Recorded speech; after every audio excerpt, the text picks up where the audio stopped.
यही जीवन में वैसे ध्यान भी रखना चाहिए। एक बार क्या हुआ कमल भैया की एक गधे में और एक चीता, चीता तो समझते हो ना, दोनों में बहस हो गई। और बहस क्या हुई कि आसमान का जो रंग है, वो चीता तो कहता कि नीले कलर का है, आसमानी कलर है, और जो गधा है वो लाल बतावे। अब सबसे पूछ ली, दोनों में अच्छी खासी बहस हो गई।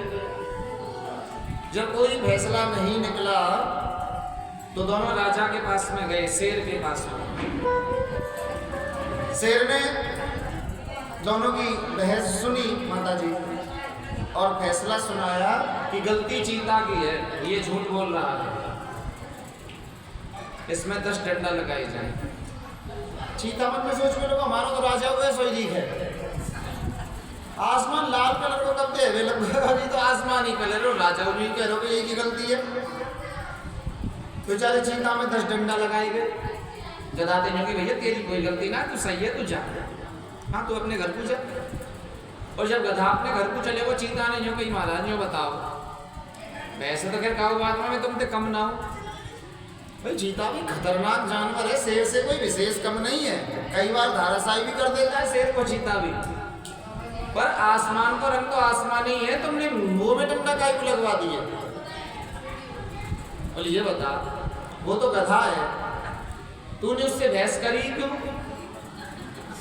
आसमान का रंग कैसा है उससे कोई फर्क नहीं पड़ रहा है, गलती तेरी ये है कि तूने गधा से बहस करी क्यों, ये तेरी सबसे बड़ी गलती है, इसलिए तुझमें 10 डंडा लगे। वो तो गधा है, तू तो समझदार है ना।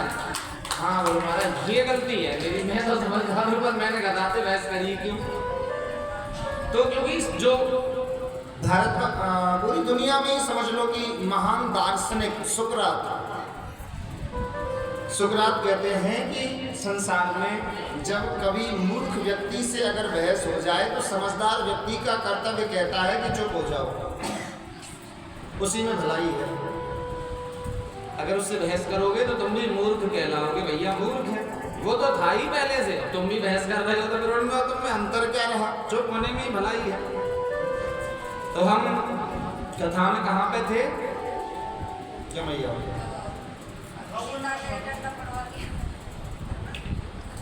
नहीं, ये तो मैंने उदाहरण बताया, आपको मैं कथा पूछ रहा हूँ, कथा में कहाँ पे थे? तो चौथे होई विरक्त बसे मन बन राज रसीलो। तीसरी सिद्धि तो है कि गुरु श्रेष्ठ होना चाहिए, चौथी सिद्धि है कि मन में विरक्ति होनी चाहिए, पांचवें भूले दे सुध तब छठी भावना रास की, साते पामे रीति रस श्री स्वामी हरिदास की। छठवें पांचवें ऐसी स्थिति में जब हम पहुंच जावे कि जहाँ शरीर की सुध भी न रहे, हमको भगवान के प्रति प्रेम में, जैसे मीराबाई जिनको शरीर की सुध भी नहीं रहती, हमेशा हमें भगवान का भजन नहीं करना पड़ता। अगर प्रेम के द्वारा हम भगवान का भजन करें तो सूरदास जैसे भक्त हम कभी भगवान के बन सकते हैं। सूरदास जी का जब बुढ़ापा आया तो सूरदास जी ने भजन करना बंद कर दिया। दुनिया बुढ़ापे में करना ज्यादा करती है, सूरदास जी ने बंद कर दिया। तो सबने पूछा तू तो बड़ा भगवान को भगत बने, तेने बंद काहे को कर दियो?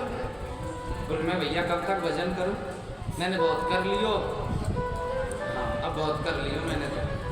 फिर तो सबसे तो बोलता है कि भगवान का भजन कभी बहुत नहीं होता, और तो खुद बोलता है कि मैंने बहुत कर लियो। बोल भैया मुंह में और सब लोगों में अंतर है। कहा अंतर है? बोले अंतर मैं जानूं कि मेरा परमात्मा जाने, वो अंतर बताने का नहीं होता, वो तो खुद जब हम उस स्त्री पर पहुंचते हैं तो पता चलता है। क्योंकि मीठा मीठा मीठा मीठा मीठा मीठा कहने से मुंह मीठा नहीं होता, अंतर तो तभी पता चलता है कि मीठा होता कैसा है जब मीठा मुंह में जाएगा। कैसे तो कब तक कहते रहो मीठा मीठा, क्या पता चले? बोले अब तो मैं उस स्थिति पर पहुंच गया कि मेरो सुमिरन हरि करे मैं पाऊं विश्राम। बोल भैया अब मैं भगवान को ना करूं, भगवान मेरो भजन करे। अब तक तो मैंने भजन करे वो बैठो रहो, अब वो करता है मैं बैठा रहता हूं, तो मैं विश्राम करता हूं और मेरा ठाकुर जी मेरा भजन करता है। तो ऐसी स्थिति पर जब मनुष्य पहुंचता है तो रास का अधिकारी बनता है। भगवान के लिए बिल्कुल पागल, बोले भगवान कब मिलेंगे, भगवान कब मिलेंगे, भगवान कब मिलेंगे। तुलसी बाबा नरहरिदास जी से रोज पूछते, गुरुजी भगवान कब मिलेंगे।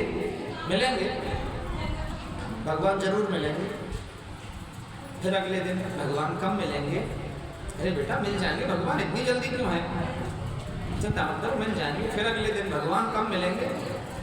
बोल बेटा जिस दिन तुम्हारे मन में भगवान के प्रति ही भावना, भगवान से मिलने की ललक जब तुम्हारे मन में जगेगी, उस दिन भगवान मिल जाएंगे। पर उस बात को पीछे नहीं छोड़े तुलसीदास जी। तो हरिदास जी ने कहा चलो कोई बात नहीं बेटा, आज तुमको भगवान से मिला देते हैं, चलो। हाँ हाँ गुरुजी चलो। अब स्नान कराने के लिए लेके गए तुलसी बाबा को।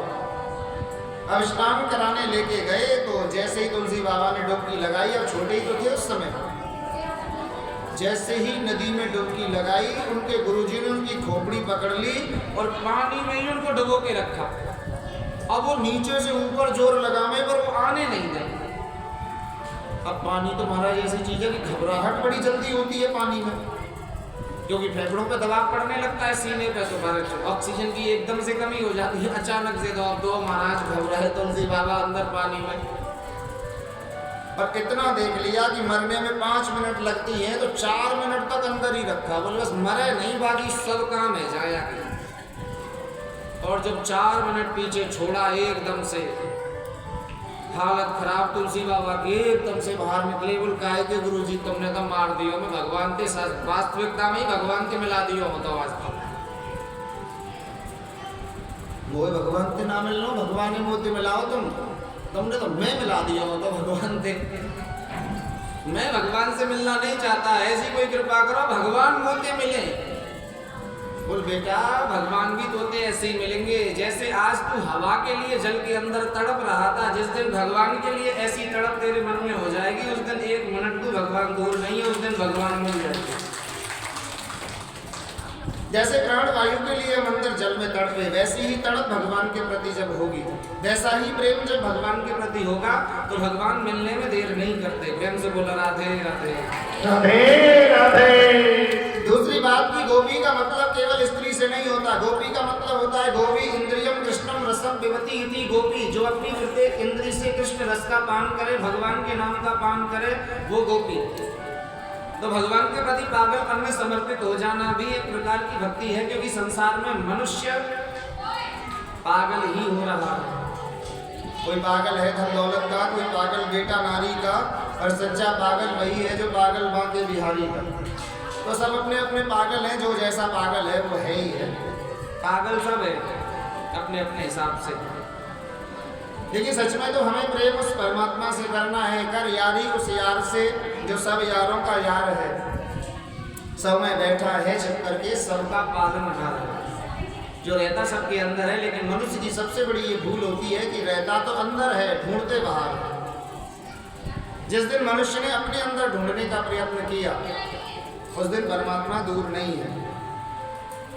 तो हम गिरिराज जी की कथा में और इस प्रेम की कथा में इतने धीमे हो गए कि घड़ी ने तेज चलना शुरू कर दिया।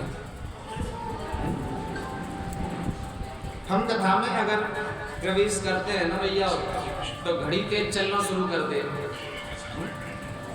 पता नहीं चली 4 बज गए। भगवान ने वेणु को बजाया, सभी गोपियां जिस काम में व्यस्त थी वो भगवान से मिलने के लिए पधारी। भगवान ने गोपियों की परीक्षा ली, और परीक्षा करने के लिए भगवान ने गोपियों को समझाया, देवी स्त्री का कर्तव्य होता है कि रात्रि के समय अकेले एकांत में विचरण करने के लिए नहीं जाना चाहिए। स्त्री की मर्यादा बताई गई। भगवान ने गोपियों को स्त्री की मर्यादा बताई कि स्त्री अगर मर्यादा में रहेगी तो सुरक्षित रहेगी। और मर्यादा केवल स्त्री की नहीं होती, समाज में जो भी रहते हैं सबकी अपनी एक मर्यादा होती है। और जो व्यक्ति मर्यादा में रहता है वो सुरक्षित रहता है, चाहे वो पुरुष हो, चाहे स्त्री हो, चाहे बालक हो, कोई भी हो, अगर मर्यादा में रहेगा तो फिर वो सुरक्षित नहीं रह सकता। माता जानकी ने लक्ष्मण जी के द्वारा उस खींची हुई मर्यादा की रेखा को जब पार किया तो माता जानकी सुरक्षित नहीं रही थी। तो मर्यादा की जो रेखा खींच दी गई, उस मर्यादा में रहना ही सत्य देखा जाए तो उसी में स्त्री की स्वतंत्रता है। क्योंकि दुनिया में हर चीज साथ में अच्छी लगती है। वस्त्र पहनने को हमने अपनी स्वतंत्रता मान लिया कि वस्त्र हम अपनी स्वतंत्रता से पहनेंगे, लेकिन हम सोचते ये हैं कि वस्त्र हम अपनी स्वतंत्रता से पहने, लेकिन कोई देखे हमें तो हमारे नजरिए से देखे, तो ऐसा तो संभव नहीं है। अगर तुम वस्त्र अपनी इच्छा से पहनोगे तो कोई देखेगा तो भैया तुम्हें अपने नजरिए से देखेगा, तुम्हारे नजरिए से नहीं देखेगा। स्त्री अगर उम्र की आधी अवस्था पार कर ले, मैं बुजुर्ग माताओं की नहीं कहता, मैं बहनों की भी नहीं कहता, मैं चलो माताओं की ही बात करूं एक साधारण तरीके से समझने के हिसाब से कि अगर स्त्री अपनी उम्र की आधी अवस्था पार कर ले, 40 वर्ष की अवस्था में भी अगर पहुंच जाए और वो भी अगर मर्यादा को भंग करे, समाज की बनाई हुई मर्यादा को अगर वो भंग करने का प्रयत्न करे, तो कितनी गलत बात है। वही माता अगर आधी जीन्स आधी टी शर्ट पहन करके बाजार में निकलेगी तो माता जी ये साधारण सी बात है कि कोई उससे माता तो नहीं बोलेगा, बोलेगा कि सब मैडम कह के ही बोलेंगे। और वही अगर अपनी सुंदर वेशभूषा में जो अपना भारतीय परिधान है, अपने भारतीय वस्त्र हैं, वो अगर बाहर निकले उनको पहन करके, तो शब्दों से ही पता चलता है कि कोई या तो माँ जी कह करके बोलेगा या बहन जी कह करके बोलेगा। लेकिन उन वस्त्रों में तो कोई बहन जी या माँ जी नहीं कहेगा, क्योंकि खुद को बोलने में अपमान लगता है। क्योंकि माँ जी या बहन जी वो शब्द हैं जिनको कहने से अपनापन सा लगता है, ऐसा लगता है कि अपना है। बहन भी अपनी है, माँ भी अपनी है। जिस प्रकार से हमने वस्त्रों को छोटा किया, मर्यादाओं को भंग किया, तो स्त्री की स्वतंत्रता, एक बेटी ने अपने ऐसे छोटे वस्त्र पहने तो पिता ने समझाया, बेटी ये ठीक नहीं है, तुमने छोटे वस्त्र पहन लिए। पिताजी आप भाई को तो कभी नहीं कहते कि कैसे वस्त्र पहनेगा या नहीं पहनेगा, फिर आप मुझे क्यों ऐसा बोलते हो कि मैं कैसे वस्त्र पहनूं? वो तो मेरी मर्जी है ना, मैं कैसे वस्त्र पहनूंगी। पिता ने बहुत सुंदर जवाब दिया, बेटी जो घर का बेटा होता है ना, वो लोहे के जैसा होता है। बेटा लोहे के जैसा होता है, अगर उसको सड़क पर भी डाल दिया जाए ना, तो भी हम 50% उम्मीद कर सकते हैं कि सुरक्षित है। 50% ही कर सकते हैं, ज़्यादा तो नहीं, क्योंकि अब चोरी करने वाले तो लोहे को भी नहीं छोड़ते। तो हम उम्मीद कर सकते हैं कि वो सड़क पर पड़ा हुआ भी सुरक्षित है। लेकिन बेटी, जो बेटी होती है ना, वो सोना होती है, और सोने को कभी सड़क पे नहीं रखा जाता, उसे हमेशा तिजोरी में बंद करके ही रखा जाता है। तो सोना हमेशा पर्दे में ही सुरक्षित रहेगा, बाहर सुरक्षित नहीं रहेगा। फिर भी जब बेटी की समझ में नहीं आया, नहीं माना। पिताजी गए, अगले दिन 1 लाख रुपए का आईफोन खरीद करके लाए बेटी के लिए, बोले ये ले तू मेरी तरफ से गिफ्ट। बेटी ने आईफोन को जब देखा, वो इतनी पसंद हुई, पिताजी ने गिफ्ट दिया है, लेकर के तुरंत बाजार में गई। बाजार में जाकर के उसके ऊपर टेम्पर चढ़वाया और उसका कवर लिया पूरा ढकने वाला, पिताजी के पास में लेकर के पहुंची। देखो कितना अच्छा लग रहा है मेरा फोन। क्यों? अरे बेटी इससे अच्छा तो वो पहले ही लग रहा था जब मैं लेके आया था, जैसा था। नहीं पिताजी, उस समय वो अच्छा नहीं लग रहा था, अच्छा थोड़ा लग रहा था, लेकिन सुरक्षित नहीं था, अगर गिर जाता तो टूट जाता। बेटी 1 लाख रुपए की चीज की इतनी चिंता, जब ये साधारण सी चीज 1 लाख रुपए की चीज है, जब ये बिना वस्त्रों के अच्छी नहीं लगती। तो तू तो हमारे घर की अनमोल चीज है, तू बिना वस्त्रों के या आधे कपड़ों में अच्छी कैसे लगेगी? भोले बाबे बिहारी लाल की धन्य महाराज जी के लिए जो कितने अच्छे दृष्टांत से भक्तों को लाभान्वित कर रहे हैं। लेकिन इस बच्चे के लिए बनाए वो सब कुछ कह रही सुनिए ना। मैं निवेदन चाहूंगा कोल्ड ड्रिंक वाले भाइयों से, ऋषि जी ठाकुर जी का भोग लगा करके अभी थोड़ी देर के लिए रोक लीजिए, गर्म हो जाएगा ओनली 3 मिनट के लिए, क्योंकि कथा का जो सार होता है वो थोड़ा टूट जाती है। Only 3 minute. हाँ, जो महाराज जी ने कहा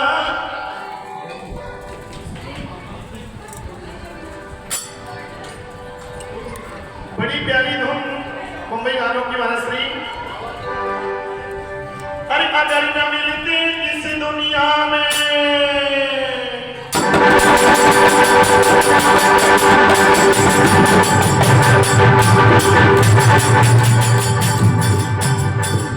अगर न मिलते इस दुनिया में तो लेते जन्म दोबारा,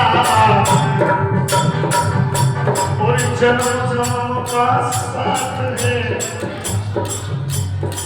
और इससे जानिए की तो जानिए फिर भी गाने, जन्म जन्म का साथ है हमारा और तुम्हारा,